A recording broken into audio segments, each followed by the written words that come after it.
on the left side of the board here, I guess really what I just have here for us is some vocabulary. And these are words that have to be memorized right now, here at the beginning, and perfected, and to be present in our minds and completely know them and be able to go to them and recall them from our memory at any time. If we don't master these words right now and their meanings, then we will never be able to progress past this stage. So this video right here, where I'm giving you these words, do not move from this to the next video until you have completely memorized these words and their meaning. And what these are the pronouns in the Arabic language. So we have huwa, which means he. We have huma, which means two men. So in English, pronouns are very simple. We have he, she, we have them, and then we have it, just a handful of pronouns. In Arabic, we have pronoun for one person, pronoun for two people, and then pronoun for three or more, which is the definition of plural in Arabic. Plural in Arabic, or al-jam', is not two or more, it's three or more. So we have a singular case, a dual case for two, and a plural case. And then for each of those also, we have a feminine version and a male version. So huwa is the word that means he. Huma means two men.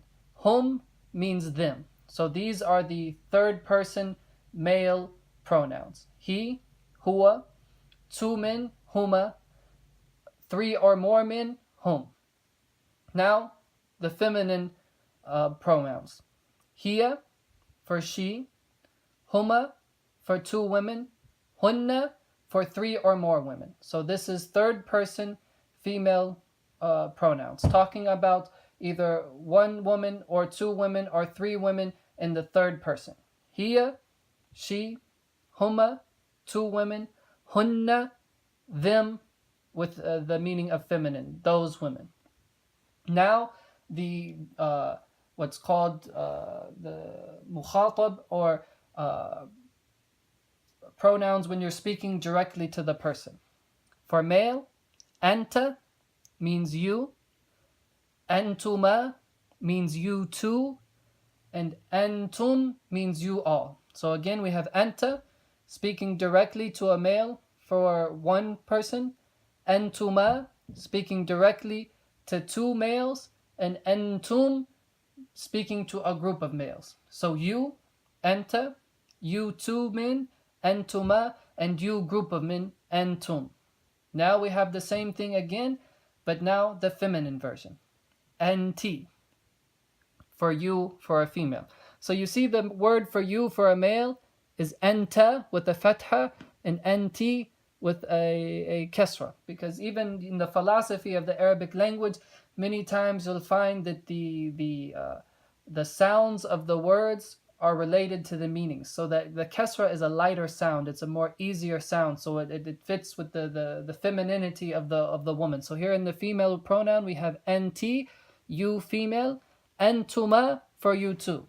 So you'll see here as well, important point to make, that the dual pronoun for speaking directly to someone is the same for men and for women. So if you want to say you two men, you say antuma, and if you want to say you two women, you also say antuma. And then for plural, three or more women, you say antunna, antunna, you all female. So if I say once more, if I want to address one woman and say you, I say anti. If I'm addressing two women, I would say antuma, just like if I was addressing two men. And if I'm addressing a group of women, I'll say antunna, you all feminine.